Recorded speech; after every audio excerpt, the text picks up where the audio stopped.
चलो मित्रों, આજનો નવો ટોપિક આપણે ભણીશું અપૂર્ણ પ્રભુતા.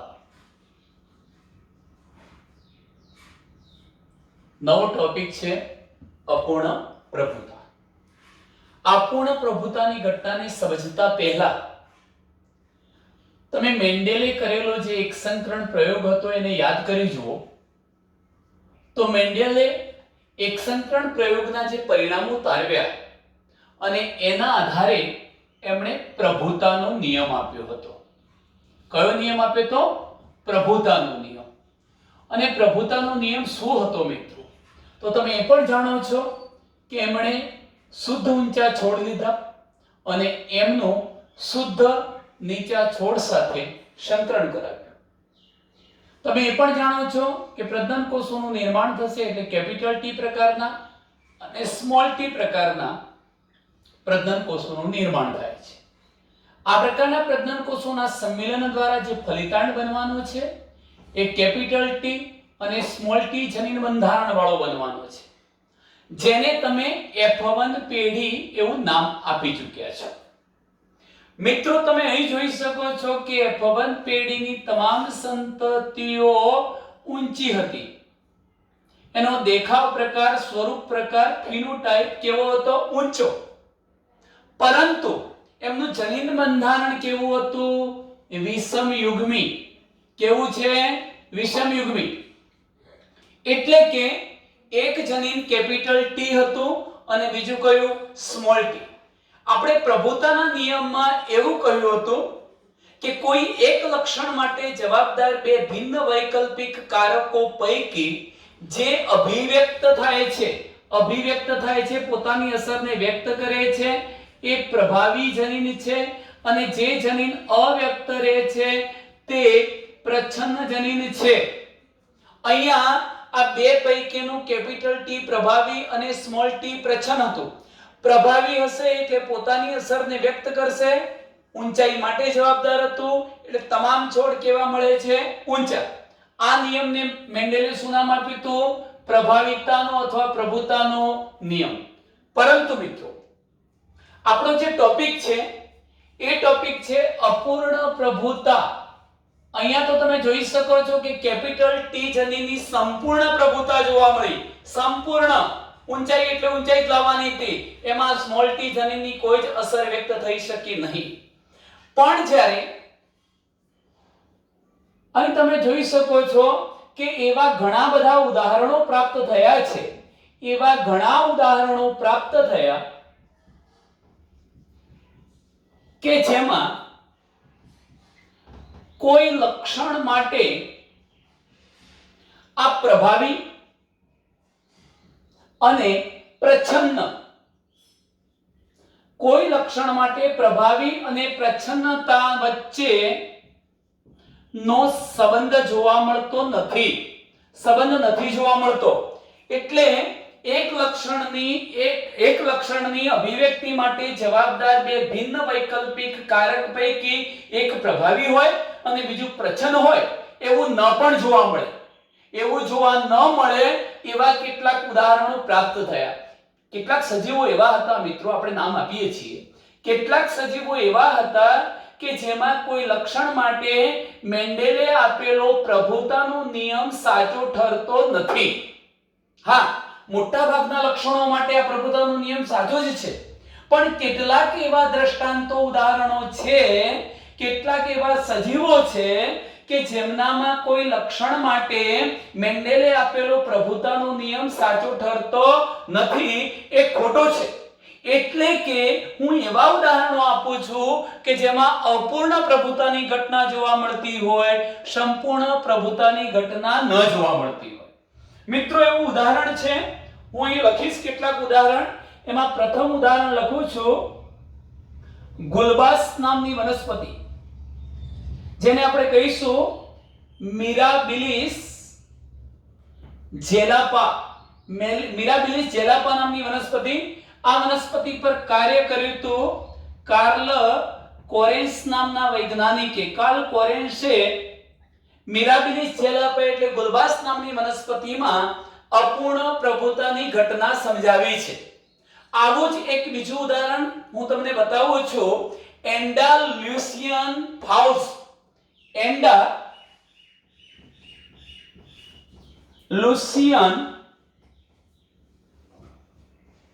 ફાઉસ આ એક બીજું ઉદાહરણ છે મિત્રો. એન્ડાલુસિયન ફાઉસ એ શું છે? એ વનસ્પતિ નથી, એક પક્ષી છે, મરઘી પ્રકારની. આ એક પક્ષીની જાત છે, એન્ડાલુસિયન ફાઉસ. અને હું તમને એક ત્રીજું ઉદાહરણ આપું છું, એન્થિરિનમ મેજસ. એન્થિરિનમ મેજસ. એન્થિરિનમ મેજસ. એન્થિરિનમ મેજસ જેને આપણે ડોગ ફ્લાવર કે સ્નેપ ડ્રેગન કહીશું. સ્નેપ ડ્રેગન કાં તો પછી એને ડોગ ફ્લાવર તરીકે ઓળખાવીશું. મિત્રો આ પણ વનસ્પતિ છે. ટૂંકમાં અપૂર્ણ પ્રભુતાની ઘટના આપણે ગુલબાસમાં, એન્ડાલુસિયન ફાઉલ્સમાં અને એન્થિરિનમ મેજસ નામની વનસ્પતિ એટલે સ્નેપ ડ્રેગન કે ડોગ ફ્લાવરમાં જોવા મળે છે એવું કહીશું. અહીંયા ત્રણે ત્રણ સજીવોમાં, એમાં બે વનસ્પતિ અને એક પક્ષી, આ ત્રણ એવા ઉદાહરણો છે કે જેની અંદર મેન્ડેલે આપેલા પ્રભુતાના નિયમની ખરાઈ થતી નથી. પ્રભુતાનો નિયમ આવા ઉદાહરણ માટે ખોટો ઠરે છે. તેઓમાં કઈ ઘટના જોવા મળે છે? અપૂર્ણ પ્રભુતા. ચલો અપૂર્ણ પ્રભુતાને સમજીએ પહેલા મિત્રો આપણે ગુલબાસમાં થોડી વાત કરી લઈએ છીએ. ધારો કે હું ગુલબાસ નામની વનસ્પતિમાં, મિરાબિલિસ જેલાપામાં કાર્લ કોરેન્સ નામના વૈજ્ઞાનિકે જે કાર્ય કર્યું હતું એને અહીંયા રજૂ કરું છું. આ ગુલબાસ નામની વનસ્પતિમાં એમણે શું કર્યું? તો શુદ્ધ સંવર્ધિત લાલ રંગના પુષ્પો વાળો છોડ લીધો અને એનું શુદ્ધ સંવર્ધિત સફેદ રંગના પુષ્પવાળા છોડ સાથે સંકરણ યોજ્યું.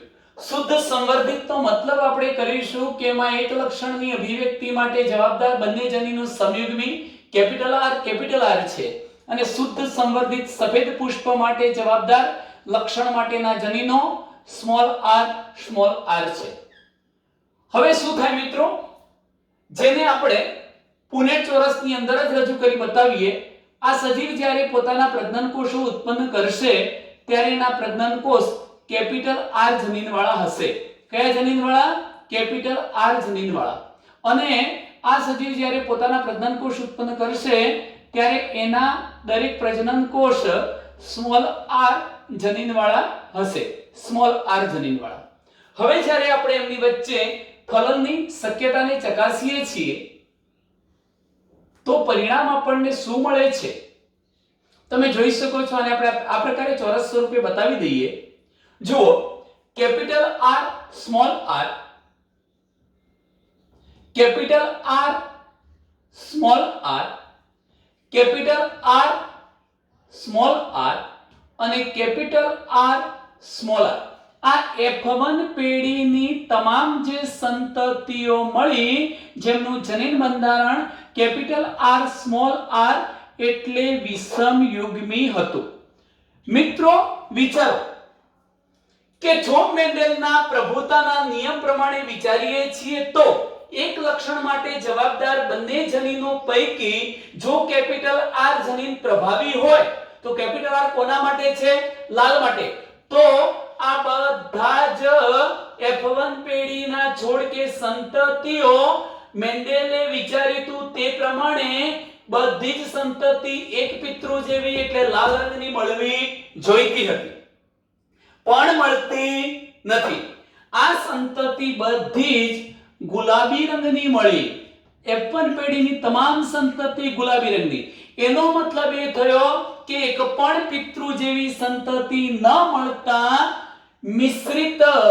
મિશ્રણ વાળી સંતતિ મળી. કઈ?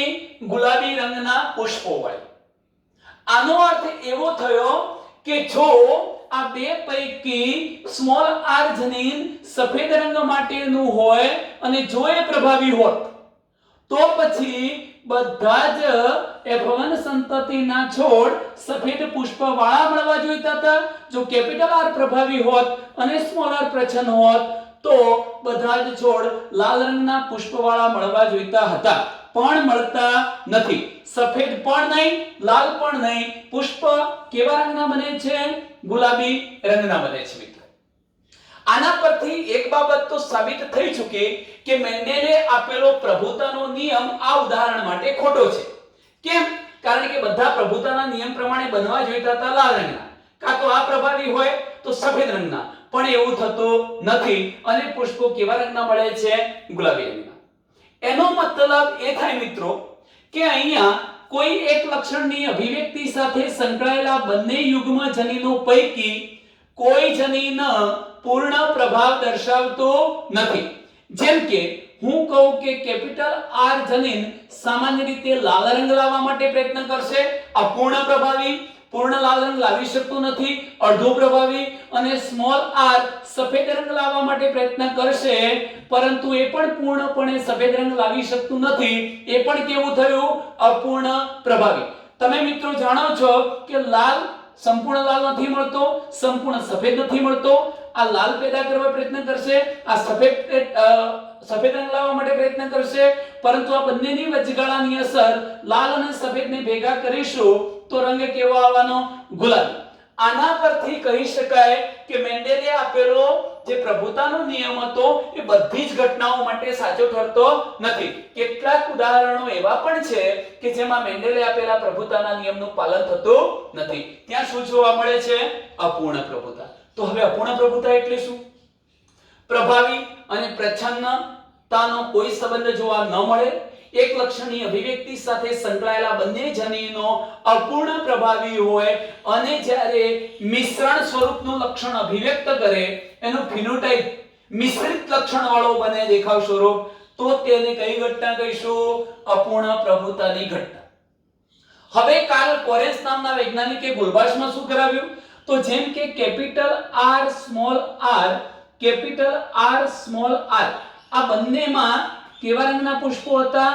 ગુલાબી રંગના પુષ્પો વાળા F1 સંતતિના છોડ વચ્ચે તેઓએ સ્વફલન થવા દીધું. મિત્રો શું કર્યું? સ્વફલન. અને સ્વફલન થાય એ પહેલા તમે જોઈ શકો છો કે અર્ધીકરણની પ્રક્રિયા દ્વારા શું બનવાના છે? પ્રજનન કોષો બનવાના. આ જે પ્રજનન કોષો બનવાના એ બે પ્રકારના બનવાના, capital R small R, capital R small R. હવે તમે એમના ફલનની શક્યતાને જોઈ શકો છો. તો આપણે એવું કહી શકીએ, જોજો અહીં થયું બંધારણ small R capital R, small R small R, capital R અને capital R small R.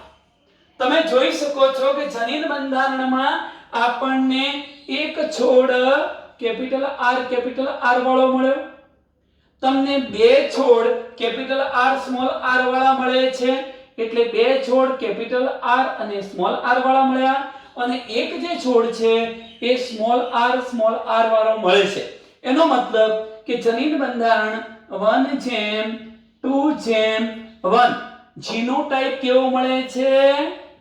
Mendeley જે અપેક્ષા રાખી હતી એ જ પ્રકારનું જનીન બંધારણ તો મળ્યું, પરંતુ ફિનોટાઇપ સ્વરૂપ પ્રકાર પણ 1:2:1 મળે છે.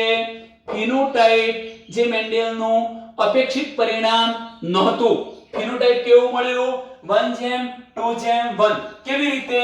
તો જ્યાં કેપિટલ આર હતું તે પુષ્પો લાલ રંગના બનશે, સ્મોલ આર હતું એ સફેદ રંગના પુષ્પવાળા છોડ નિર્માણ પામશે, અને કેપિટલ આર સ્મોલ આર હતું તે હંમેશા ગુલાબી રંગના મળે છે. એનો મતલબ કે દર 4 માંથી એક છોડ લાલ પુષ્પવાળો, એક સફેદ પુષ્પવાળો અને બે ગુલાબી પુષ્પવાળા છોડ મિત્રો અહીંયા પ્રાપ્ત થાય છે. તો ટૂંકમાં જીનોટાઇપ અને ફિનોટાઇપ બંનેનું પરિણામ તમને અહીંયા એક સરખું જોવા મળે છે. કોના કારણે? અપૂર્ણ પ્રભુતાની ઘટનાના કારણે. મિત્રો આપણે આ એક ઉદાહરણ જોયું છે ગુલબાસ મિરાબિલિસ જેલાપામાં, જે સંશોધન કર્યું હતું કાર્લ કોરેન્સ નામના વૈજ્ઞાનિકે. હું તમને મિત્રો બીજી ઘટના સમજાવું છું. એન્ડોલ્યુસિયન ફાઉસ આ એક પક્ષી છે. એન્ડોલ્યુસિયન ફાઉસ એક પક્ષી છે. બીજા નંબરનું ઉદાહરણ મેં લખ્યું છે આ એન્ડોલ્યુસિયન ફાઉસ. આ એક શું છે? પક્ષી, મરઘી પ્રકારનું પક્ષી છે મિત્રો. અહીં જરા ધ્યાન રાખજો. એમાં પણ અપૂર્ણ પ્રભુતાની ઘટના જોવા મળી. એ કેવી રીતે? તો હું અહીંયા એવું લખું છું, ત્યાં પણ શુદ્ધ સંવર્ધિત આ મરઘીની જાત અથવા એન્ડોલ્યુસિયન ફાઉસની જાત લીધી છે. સ્મોલ બી લખું છું. આનો મતલબ એવો થાય કે હું અહીંયા એના શરીરના પીંછાનો જે રંગ હતો એ કાળો બતાવું છું, બ્લેક, કાળો, શુદ્ધ સંવર્ધિત કાળો રંગ, અને હું પીંછાનો રંગ શુદ્ધ સંવર્ધિત અહીંયા સફેદ બતાવું છું મિત્રો. અગાઉની જેમ જ આની જેમ જ તમે વિચારી શકો છો કે જ્યારે આ સજીવ પોતે પ્રજનન કોષ ઉત્પન્ન કરશે ત્યારે એના પ્રજનન કોષ એક જ પ્રકારના કેપિટલ બી વાળા, અને આના પ્રજનન કોષો પણ એક જ પ્રકારના મળવાના સ્મોલ બી વાળા. હવે તમે એમની વચ્ચે ફલનની શક્યતા વિચારો તો ફલનની શક્યતા શું થાય? તમે જોઈ શકો છો કે ફલનમાં capital B, small B, capital B, small B, capital B, small B, capital B, small B, capital B નું સ્મોલ બી સાથે capital B, small B, capital B, small B, capital B, small B. અહીંયા F1 પેઢીની તમામ સંતતિ capital B, small બી ના બંધારણ વાળી આના જેવી જ મળી. F1 પેઢીનો ફિનોટાઇપ પણ જો કેવો મળે છે? આ મળવા જોઈતા હતા. જો પ્રભાવી જનીન કેપિટલ બી હોય તો બધા જ એન્ડોલ્યુસિયન ફાઉસ કાળા રંગના મળવા જોઈતા હતા.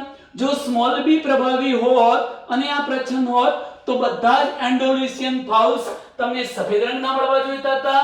મિત્રો ન એ કાળા મળ્યા ન સફેદ મળ્યા, પરંતુ આ બ્લુ રંગના મળ્યા, વાદળી રંગના પીંછાવાળા બધી જ સંતતિઓ પ્રાપ્ત થઈ. એનો મતલબ અહીંયા પણ પ્રભુતાનો નિયમ લાગુ પડતો નથી, ખોટો પડે છે. ત્યાં પણ અપૂર્ણ પ્રભુતા જોવા મળે છે. કેમ? કેપિટલ બી કાળો રંગ લાવવા માટે પ્રયત્ન કરશે, સ્મોલ બી સફેદ રંગ લાવવા માટે. કાળો અને સફેદ એનું બંનેનું મિશ્રણ થોડું વાદળી રંગનું, બ્લુ રંગનું બનશે. એવું જ એમણે શું કર્યું? ધારો કે એમણે કેપિટલ બી, સ્મોલ બી નું જનીન બંધારણ ધરાવતા F1 સંતતિના એન્ડોલ્યુસિયન ફાઉસ વચ્ચે સ્વફલન થવા દીધું. આ સ્વફલનના પરિણામ સ્વરૂપે શું ઘટના બને? તો અહીંયા પણ તે બે પ્રકારના પ્રજનન કોષો ઉત્પન્ન કરી શકે, કેપિટલ બી જનીન વાળા, સ્મોલ બી જનીન વાળા. એવી રીતે મિત્રો અહીં જોઈ શકો છો કે બે પ્રકારના પ્રજનન કોષો ઉત્પન્ન થવાના છે, કેપિટલ બી વાળા અને સ્મોલ બી વાળા. જો એમની ફલનની શક્યતાને વિચારીએ તો એમની ફલનની શક્યતા શું બને છે? એમની ફલનની શક્યતામાં પણ તમને પરિણામ કેવું મળે છે? જુઓ, small B capital B, small B capital B અને કેપિટલ બી સ્મોલ બી. તમે જોઈ શકો છો કે અહીંયા 1:2:1 1:2:1 જીનોટાઇપ પણ મળશે, ફિનોટાઇપ પણ એવો જ મળશે. એનો મતલબ એવો થયો કે બી વાળા જે મળ્યા તમને એ કાળા રંગના પીંછા વાળા મળ્યા. આ પ્રકારના જે મળે છે એ સફેદ રંગના પીંછા વાળા મળે છે, અને આ બંને જે મળવાના એ તમને વાદળી રંગના પીંછા વાળા મળે છે. અહીંયા જનીન પ્રકાર 1:2:1 છે અને સ્વરૂપ પ્રકાર પણ 1:2:1 છે મિત્રો. એવી જ એક ત્રીજી ઘટના પણ આપણે જોઈ લઈએ છીએ, એન્થિરિનમ મેજસ. ત્રીજી ઘટના જોઈશું મિત્રો, એન્થિરિનમ મેજસ. આ વનસ્પતિ છે મિત્રો. આ છે વનસ્પતિ. એની અંદર પણ હું આ જ પ્રકારનું બંધારણ આપું છું કેપિટલ બી અને સ્મોલ બી. પણ કયા લક્ષણ માટે છે? તો એના લીફ પર્ણો પહોળા હતા. પહોળા પર્ણ વાળા છોડનું બંધારણ કેપિટલ બી અને સાંકડા જે પર્ણો હતા, સાંકડા પર્ણો એનું બંધારણ કેવું હતું? Small B. હવે તમે જોઈ શકો છો કે આ પ્રકારનું સજીવ જ્યારે પ્રજનન કોષ ઉત્પન્ન કરશે ત્યારે એના બંને પ્રજનન કોષ કેપિટલ બી પ્રકારના હશે અને આના બંને પ્રકારના પ્રજનન કોષો એ હંમેશા સ્મોલ બી પ્રકારના હશે. જો ફલનની શક્યતા અહીં પણ વિચારી જોઈએ તો શું ઘટના બને? કેપિટલ બી સ્મોલ બી આના જેવું જ F1 પેઢીની તમામ સંતતિ વિષમ યુગ્મી કેપિટલ બી સ્મોલ બી વાળી મળે. પરંતુ અહીંયા સ્વરૂપ પ્રકાર ફિનોટાઇપ એક પણ પિતૃ જેવો જોવા મળતો નથી જોવા મળતો. એનો મતલબ કે બે પૈકી કોઈ પ્રભાવી છે નહીં, બંનેની મિશ્ર અસર અભિવ્યક્ત થાય છે. એટલે કે ધારો કે અહીંયા પહોળા પર્ણ બનવા જોઈતા હતા જો કેપિટલ બી પ્રભાવી હોય, માની લો સ્મોલ બી પ્રભાવિત હોય તો સાંકડા પર્ણો વાળા છોડ બનવા જોઈતા હતા, પરંતુ આ પર્ણો મધ્યમ પ્રકારની પહોળાઈ ધરાવતા બન્યા, ન સાંકડા ન પહોળા. તેથી અહીં પણ કહી શકાય કે અપૂર્ણ પ્રભુતાની ઘટના જોવા મળે છે. એ જ રીતે જ્યારે તેઓ આગળ પ્રયોગમાં F1 પેઢીના છોડ વચ્ચે સ્વફલન થવા દીધું તો એના પરિણામ સ્વરૂપે બે પ્રકારના જન્યુઓ ઉત્પન્ન થશે, કેપિટલ બી સ્મોલ બી અને અહીં પણ બે પ્રકારના પ્રજનન કોષો ઉત્પન્ન થશે. કયા? કેપિટલ બી અને સ્મોલ બી. જો એમની પણ આપણે ફલનની શક્યતા ચકાસીએ તો અહીંયા તમને પરિણામ અગાઉની જેમ જ 1:2:1 મળવાનું. Small B capital B small B capital B અને કેપિટલ બી સ્મોલ બી. તો અહીં પણ તમને પરિણામ 1:2:1 ફિનોટાઇપ 1:2:1 જીનોટાઇપ મળે છે. મિત્રો તમે જોઈ શકો છો કે આ હતા એ પહોળા પર્ણવાળા બન્યા, આ જે હતા એ સાંકડા પર્ણવાળા બન્યા, પરંતુ આ બે જે છોડ હતા એ મધ્યમ પ્રકારના પહોળાઈવાળા પર્ણોનું નિર્માણ થાય છે. આ ત્રણેય ઉદાહરણો દ્વારા આપણે જે ઘટના સમજ્યા છીએ તે અપૂર્ણ પ્રભુતાની ઘટના છે. મિત્રો ચલો ત્યાર પછીના એક નવા પ્રશ્ન તરફ જઈએ છીએ. કેટલીક વાર એ પ્રશ્ન ટૂંક નોંધ સ્વરૂપે 2 માર્ક્સમાં પૂછી શકાય. એ પ્રશ્નની ચર્ચા કરીએ છીએ મિત્રો કે પ્રભાવિતાની સંકલ્પનાનું સ્પષ્ટીકરણ.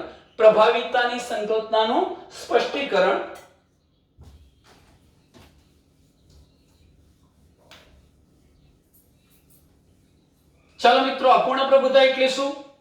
તો અપૂર્ણ પ્રભુતાનો મતલબ એવો થશે કે એક લક્ષણની અભિવ્યક્તિનું નિયમન કરતા બે ભિન્ન વૈકલ્પિક કારકો પૈકી કોઈ કારક એના યુગ્મ વિકલ્પ પર પૂર્ણ પ્રભાવી અસર દર્શાવતું નથી.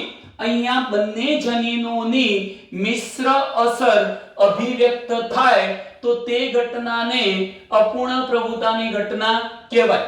અપૂર્ણ પ્રભુતાની ઘટના માટે આપણે 3 ઉદાહરણો આપ્યા. મિરાબિલિસ ઝેલાપા, એન્ડોલ્યુસિયન ફાઉલ્સ પક્ષી છે મરઘી પ્રકારનું, અને એન્થેરિનમ મેજસ એ વનસ્પતિ છે. આ 3 ઉદાહરણ આપણે આપી શકીએ. ચાલો મિત્રો હવે પછીની ઘટના જોઈએ છીએ.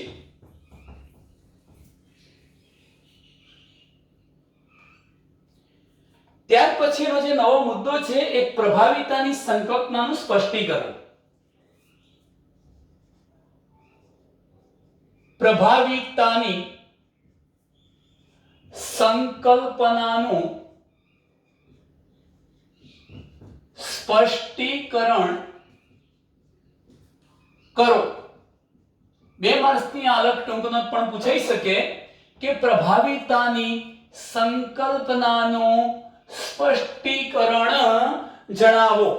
મિત્રો તમે જાણો છો કે કેટલાક એલેલ પ્રભાવી શા માટે હોય છે અને કેટલાક એલેલ પ્રચ્છન્ન શા માટે હોય છે. જેમ કે હું એવું લખું કે ઊંચાઈ માટે હું એક જનીન બંધારણ લખું છું કેપિટલ ટી સ્મોલ ટી.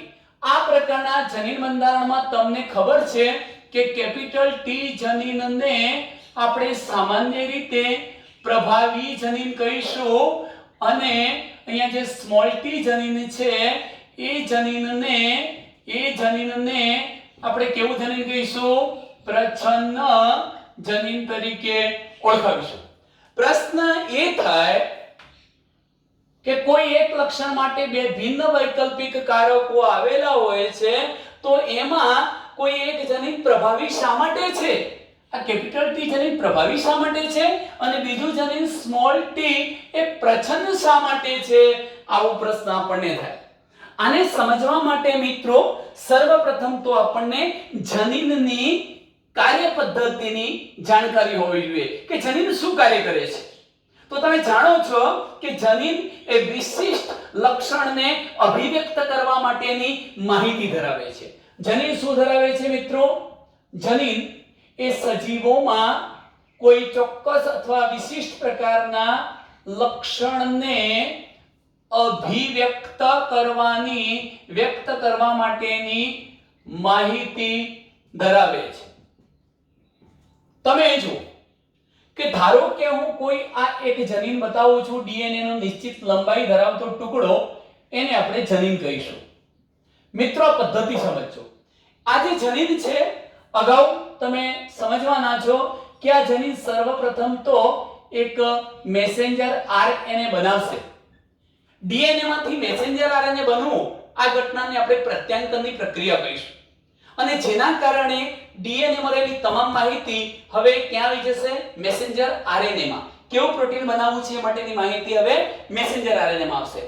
આ મેસેન્જર આરએનએ એક અન્ય પ્રક્રિયા ભાષાંતર, જેને કહીશું ભાષાંતર, અર્થઘટન, ભાષાંતર કહેવાતી પ્રક્રિયા દ્વારા શું કરશે? પ્રોટીનનું નિર્માણ કરશે. ધારો કે આ બધા એમિનો એસિડ એકબીજા સાથે જોડાઈ જઈને પ્રોટીનનું નિર્માણ કરે છે. ટૂંકમાં શું બને છે? પ્રોટીન. અને જે પ્રકારનું આપણા શરીરમાં પ્રોટીન બને છે એ મુજબ ચોક્કસ પ્રકારનું લક્ષણ આપણા શરીરમાં વ્યક્ત થાય છે. તો હું એમ કહી શકું કે જનીનનું કાર્ય શું છે? જનીન એ વિશિષ્ટ પ્રકારના લક્ષણને વ્યક્ત કરવા માટેની શું ધરાવે છે? માહિતી ધરાવે છે. જો મિત્રો અહીંયા જે જનીનમાં માહિતી રહેલી હતી ચોક્કસ પ્રકારનું પ્રોટીન બનાવવાની, અને તમે એ પણ જાણતા હશો કે આવા જે પ્રોટીન બન્યા એ પ્રોટીન મોટા ભાગે ઉત્સેચક તરીકે વર્તે છે, એન્ઝાઇમ તરીકે.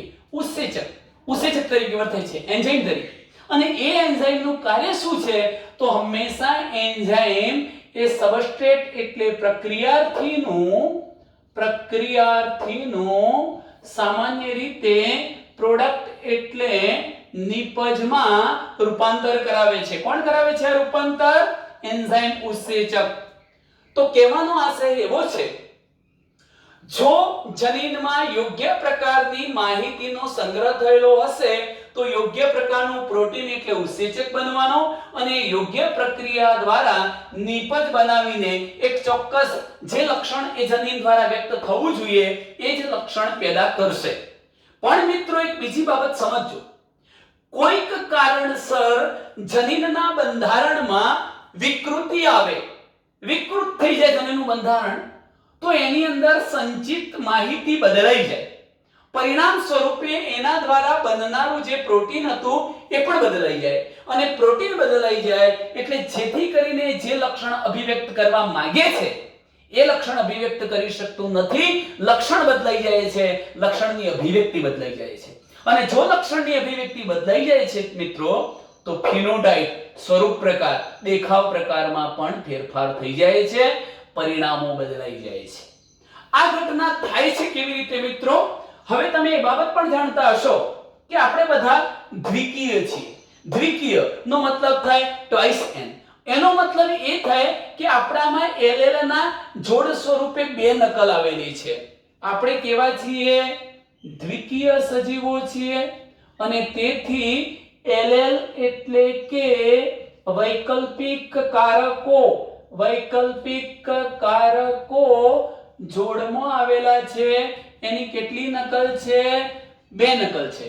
તમે જોઈ શકો છો કે જો હું અહીંયા કેપિટલ T અને સ્મોલ t લખું છું તો એ કોઈ એક લક્ષણ માટે LL એટલે વૈકલ્પિક કારકો અહીંયા જોડમાં આવેલા છે, તેની નકલમાં આવેલા હોય છે. જરૂરી નથી કે LL ની જોડ એક જ જેવી હોય. હું એમ કહેવા માંગુ છું કે એવું જરૂરી નથી કે LL ની જોડ એક જેવી જ હોય એ જરૂરી નથી. એનો મતલબ કે હંમેશા એવું ના હોય કે કેપિટલ T આ એક જેવી જોડ કહેવાય, સ્મોલ t આ પણ એક જેવી જોડ કહેવાય. તો જરૂરી નથી કે હંમેશા માટે કોઈ એક લક્ષણની અભિવ્યક્તિનું નિયમન કરતા બંને જનીનો સરખા હોય, એવું હર હંમેશા માટે જરૂરી નથી. ક્યારેક એવું પણ બને છે કે એક લક્ષણની અભિવ્યક્તિનું નિયમન કરતા બે જનીનો પૈકી બંને સમાન હોતા નથી, એકબીજાથી કેવા છે, જુદા છે. એટલે કે તેઓ મિત્રો વિષમયુગ્મી સ્થિતિવાળા હોય છે. તેમાંથી આ બંને કેવા થયા, વિષમયુગ્મી સ્થિતિવાળા. વિષમયુગ્મી સ્થિતિવાળા. મેઇન પોઈન્ટ પર આવી જઈએ. પ્રભાવિતાની સંકલ્પનાનું સ્પષ્ટીકરણ આપણે એ જોવું છે કે જ્યારે કોઈ એક લક્ષણની અભિવ્યક્તિનું નિયમન કરતા બે ભિન્ન વૈકલ્પિક કારકો આવેલા હોય ત્યારે આ એક શા માટે પ્રભાવી બની ગયું અને બીજું શા માટે પ્રચ્છન્ન બની ગયું. કેમ આ બંને દ્વારા અભિવ્યક્તિ બદલાઈ જાય? આમ તો બંને જોડમાં હશે તો અભિવ્યક્તિ શું થવાની, ઊંચાઈની જવાની. પણ તમે વિચારો કે પ્રજનન કોષોનું નિર્માણ થશે ત્યારે આ સ્મોલ t જનીન કઈ અભિવ્યક્તિ માટેનું હશે, નીચાઈની, અને આ કેપિટલ T ઊંચાઈ માટે. એટલે મિત્રો સ્મોલ t ભેગા થશે તો નીચેનું લક્ષણ આવવાનું છે. આવું કેમ થયું? શરૂઆતમાં એનું બંધારણ ધારો કે કેપિટલ T હોય તો આમાંથી એક કેવી રીતે બદલાઈ જઈને કેપિટલ T સ્મોલ t થઈ ગયું. મારો કહેવાનો આશય મિત્રો એ છે કે ધારો કે હું આ જનીન બંધારણ કેપિટલ T લખું છું, કોઈ એક લક્ષણની અભિવ્યક્તિ સાથે સંકળાયેલા બે વૈકલ્પિક કારકો LS મેં બતાવ્યા છે, એમાં આ જનીન પરિવર્તિત થતું નથી, મોડિફાઈડ નથી થતું, રૂપાંતરિત થતું નથી. અરૂપાંતરિત જનીન કહેવાય, જે હતું એમ એઝ ઇટ ઇઝ કન્ડિશનમાં રહે છે કેપિટલ T. અને તેથી જ તમે જાણો છો કે એ જનીનને જે ઉત્સેચક બનાવો તો સામાન્ય પ્રકારનો ઉત્સેચક બનાવી શકશે અને એ જ લક્ષણને વ્યક્ત કરે છે, એટલે સ્વરૂપ પ્રકાર બદલાતો નથી. પરંતુ આમ તો એવું પણ કહી શકાય કે કોઈ પણ સજીવમાં જે સ્વરૂપ પ્રકાર જોવા મળે છે એ ખાસ કરીને આવા રૂપાંતરિત નથી થયું, જે વિકૃતિ નથી પામ્યું એવા જનીનને કારણે હોય છે.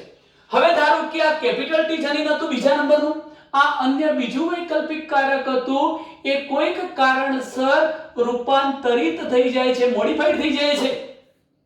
એનો મતલબ એ થયો એમાં વિકૃતિ આવી જાય છે, એ કેપિટલ T મટીને હવે કેવું થઈ જાય છે, સ્મોલ t થઈ જાય છે. જો માની લો કે આ પરિવર્તિત રૂપાંતરિત જે LL હતું એ રૂપાંતરિત થઈ ચૂક્યું છે, સ્મોલ t બની ગયું છે, તો હવે તે સૈદ્ધાંતિક રીતે હું જે ત્રણ બાબતો કહું છું એના ઉત્પાદન માટે જવાબદાર બને. આવું રૂપાંતરિત LL, આ રૂપાંતરિત LL સૈદ્ધાંતિક દ્રષ્ટિએ વિચારીએ, સૈદ્ધાંતિક દ્રષ્ટિએ એ ત્રણ પ્રકારના ઉત્પાદન કરી શકે, એ ત્રણ પ્રકારના પ્રોડક્શન આપી શકે. કયા ત્રણ પ્રકારના ઉત્પાદનો આપી શકે? જરા ધ્યાન રાખો. આના ત્રણ પ્રકારના ઉત્પાદનમાં હું પ્રથમ ઉત્પાદન તમને મિત્રો જણાવું છું કે સામાન્ય ઉત્સેચકનું એ નિર્માણ કરી શકે. પહેલો મુદ્દો લખું છું, કાં તો એ સામાન્ય પ્રકારનું ઉત્સેચક બનાવે, જે ઉત્સેચક ખરેખર આ જનીન બનાવતું હતું સામાન્ય પ્રકારનું, એવું જ સામાન્ય ઉત્સેચક બનાવી શકે, એક મુદ્દો. અથવા તો એના વિકલ્પ સ્વરૂપે એ ઓછી ક્રિયાશીલતા વાળો ઉત્સેચક પણ બનાવી શકે. આ પહેલો વિકલ્પ છે. કાં તો સામાન્ય પ્રકારનો ઉત્સેચક બનાવે, કાં તો થોડી ઓછી ક્રિયાશીલતા વાળો ઉત્સેચક બનાવે. ચાલો બીજું ઉત્પાદન શું થઈ શકે મિત્રો? એ કદાચ ઉત્સેચક તો ઉત્પન્ન કરે પણ બિનકાર્યક્ષમ, કાર્ય ન કરી શકે એવો બિનકાર્યક્ષમ ઉત્સેચક પણ પેદા કરી શકે. અને ત્રીજી બાબત શક્યતા એ પણ થશે કે કોઈ જ પ્રકારના ઉત્સેચકનું નિર્માણ ન કરે, કોઈ જ ઉત્સેચકનું નિર્માણ ન કરે. મિત્રો સમજવા જેવી બાબત છે. મેં તમને કહ્યું કે પ્રભાવિતાની ઘટના શા માટે જોવા મળે છે, શા માટે એક જનીન પ્રભાવી બની જાય છે અને બીજું જનીન શા માટે પ્રછન બની જાય છે. શરૂઆતમાં પ્રશ્ન લખ્યો, પ્રભાવિતાની સંકલ્પનાનું સ્પષ્ટીકરણ. મેં તમને કહ્યું કે એક જનીન રૂપાંતરિત થતું નથી, અરૂપાંતરિત રહે છે. એ સામાન્ય પ્રકારનો જેવો ઉત્સેચક બનાવતો એ જ બનાવશે અને પરિણામે એવું જ લક્ષણ વ્યક્ત કરે છે. પણ બીજું જે જનીન તો વૈકલ્પિક, એ રૂપાંતરિત થઈ જાય છે, વિકૃતિ પામી જાય છે, જેના પરિણામ સ્વરૂપે એના બંધારણમાં ફેરફાર થઈ જાય છે. આવા રૂપાંતરિત એલેલ સૈદ્ધાંતિક દ્રષ્ટિએ ત્રણ પ્રકારના ઉત્પાદન કરી શકે. એક એ સામાન્ય ઉત્સેચક બનાવી શકે, કાં તો ઓછી ક્રિયાશીલતા વાળો બનાવે. બીજો વિકલ્પ બિનકાર્યક્ષમ, કાર્ય ન કરે તેવું ઉત્સેચક બનાવે. ત્રીજું એ કોઈ પણ પ્રકારનો ઉત્સેચક ન બનાવે. મિત્રો આ ત્રણ કન્ડિશન પૈકી પ્રથમ કન્ડિશન પર આવીએ છીએ કે જો તે સામાન્ય પ્રકારનો ઉત્સેચક બનાવે, કદાચ એવું બને એની ક્રિયાશીલતા થોડીક ઓછી હોય, આના જેટલું ફાસ્ટ રિએક્શન ન પણ આપી શકે, એ રિએક્શન ઓછું આપે, પ્રક્રિયાથીને નિપજમાં તો ફેરવશે પણ ધીમી ગતિએ ફેરવશે. કાં તો પછી એ સામાન્ય એટલે જે કેપિટલ ટી જનીન દ્વારા બનતો તો એવો ઉત્સેચક બનાવે. જો એ સામાન્ય ઉત્સેચક બનાવે પ્રથમ કિસ્સામાં, તો સ્વરૂપ પ્રકારમાં એટલે કે ફિનોટાઇપમાં કોઈ જ ફેરફાર થતો નથી. શું મતલબ થાય મિત્રો? એક શક્યતાને વિચારી જુઓ, ખાલી એક નાનકડી શક્યતા વિચારો કે પહેલા કિસ્સામાં રૂપાંતરિત એલેલ એ અરૂપાંતરિત એલેલ ને સમાન બની જાય છે. એટલે કે રૂપાંતરિત કયું હતું? Small T. અરૂપાંતરિત કયું હતું? Capital T. આ જેવો ઉત્સેચક ઉત્પન્ન કરે એવો જ ઉત્સેચક આ પણ ઉત્પન્ન કરે. એટલે બંને દ્વારા લક્ષણની અભિવ્યક્તિ કેવી થઈ જાય? સમાન. જેમ કે ભલે તમને લાગશે વિકૃતિ પામેલું છે, પણ ઉત્સેચક જો સામાન્ય ઉત્સેચક ઉત્પન્ન થતો તો એવો જ ઉત્પન્ન કરશે, ત્યારે લક્ષણ કેવું આવશે? સમાન. એટલે છોડ કેવો બનવાનો છે? ઊંચો. પણ માની લો બાકીના બે વિકલ્પો મેં શું કહ્યા? ફરીથી સમજો મિત્રો. પહેલા કિસ્સામાં જો સામાન્ય ઉત્સેચક બનાવે, કયો? પેલું રૂપાંતરિત જનીન. સામાન્ય એટલે આના જેવું જ બનાવે, તો લક્ષણમાં ફેરફાર નહીં આવે, કારણ કે લક્ષણ એક પ્રકારનું અભિવ્યક્ત થશે. પણ બીજા બે કિસ્સા, જો એ બિનકાર્યક્ષમ કાર્ય ન કરે તેવો, કે કોઈ જ ઉત્સેચકનું સંશ્લેષણ ન કરે, આમાં આની તો એક જ ઘટના હતી કે પ્રક્રિયાર્થી પર અસર કરશે, એને નિપજ પ્રોડક્ટમાં ફેરવશે. કોણ? આ ઉત્સેચક જે સામાન્ય બનવાનો એ ભલે રૂપાંતરિત જનીન હતું પણ એના જેવું જ ઉત્સેચક બનાવે છે, એટલે ફિનોટાઇપમાં ફેરફાર થતો નથી. ફિનોટાઇપ અગાઉ જેવો જ મળશે. ફિનોટાઇપ ફેરફાર વગરનો પ્રાપ્ત થાય. ઓકે, હવે જો શક્યતાઓ બીજી વિચારીએ. જે એલેલ બિનકાર્યક્ષમ કે ઉત્સેચક ઉત્પન્ન નથી કરતો એ સ્વરૂપ પ્રકાર પર અસર કરશે. બીજો અને ત્રીજો વિકલ્પ જુઓ મિત્રો. જો ઉત્સેચક ઉત્પન્ન થાય તો ખરો, પણ એ કાર્ય ન કરી શકે એવો બિનકાર્યક્ષમ ઉત્પન્ન થાય, કાં તો પછી ઉત્સેચક ઉત્પન્ન ન થાય તેવા કિસ્સામાં સ્વરૂપ પ્રકાર પર અસર થવાની ફિનોટાઇપ બદલાઈ જવાનો. કેમ બદલાઈ જવાનું મિત્રો? જુઓ, એટલું વિચારો કે સ્મોલ ટી જનીન છે, બિનકાર્યક્ષમ ઉત્સેચક, અને કોઈ જ ઉત્સેચકનું નિર્માણ કરતું નથી. હવે જ્યારે ઉત્સેચકનું નિર્માણ ન કરે તો સ્વાભાવિક છે એ નિપજને પ્રોડક્ટમાં ફેરવી શકશે નહીં. ચોક્કસ પ્રકારની નિપજ ન મળે, ચોક્કસ પ્રકારનું પ્રોટીન ન બને, તો યોગ્ય લક્ષણ જેવું આવવું જોઈએ તો એવું આવશે નહીં. એટલે ટૂંકમાં એ લક્ષણ વ્યક્ત કરી શકતું નથી. કોના જેવું? કેપિટલ ટી જેવું. ત્યારે એમ કહી શકાય મિત્રો કે કેપિટલ ટી અને સ્મોલ ટી ની સાપેક્ષમાં આ હવે કોઈ લક્ષણ ઉત્પન્ન કરી શકતું નથી, કાં તો ઉત્પન્ન કરે છે તો એની બહુ અસર હોતી નથી, માટે એના પર કોની અસર થઈ જવાની? પ્રભાવીની. એટલે ટૂંકમાં કહીએ તો અરૂપાંતરિત જે હતું, અરૂપાંતરિત જનીન એ જ લક્ષણની અભિવ્યક્તિ માટે જવાબદાર બને છે. સ્વરૂપ પ્રકાર, લક્ષણો આ બધાનું નિર્માણ એ કરશે. અરૂપાંતરિત એલેલના કાર્ય પર સ્વરૂપ પ્રકાર આધાર રાખે છે. અરૂપાંતરિત કાર્ય, અરૂપાંતરિત આ જે જનીન હતું એ કયું કાર્ય કરે છે? સામાન્ય સંયોજક ઉત્પન્ન કરે છે. એના આધારે લક્ષણ અભિવ્યક્ત થાય છે, સ્વરૂપ પ્રકાર અને દેખાવ પ્રકાર પ્રગાઢ થાય છે, એટલે તે પ્રભાવી બની જાય છે. અને રૂપાંતરિત જે જનીન હતું એ મિત્રો કેવું બની જાય છે? પ્રચ્છન્ન. અહીં આમ કહી શકાય કે પ્રભાવિતાની સંકલ્પનાનું આપણે શું કર્યું? સ્પષ્ટીકરણ કર્યું. અહીંયા મિત્રો આપણો ટોપિક